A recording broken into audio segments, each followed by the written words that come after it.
مرحبا. هل التويت كاخلك وحدث لك التواء في الكاخل؟ أنا متأكد أنك تمر بالكثير من الألم والتورم والمشاكل الآن. من المهم أن ترى أخصائيا لتقييم حالتك. يمكن أن يكون التواء الكاخل بسيطا أو إصابة كبيرة في الأربطة المحيطة به. من المهم دائما أن يتم تقييمه.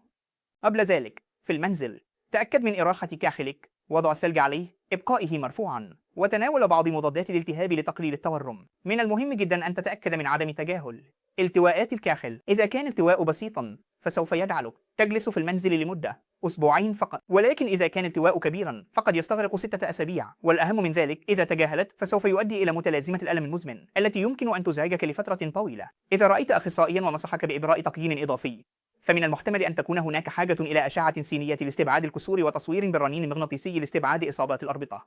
وفي حالة وجود أي من هذه الإصابات الكبيرة في الأربطة مع عدم الاستقرار، قد ينصحك طبيبك بإجراء جراحة في الكاحل لاستعادة الاستقرار.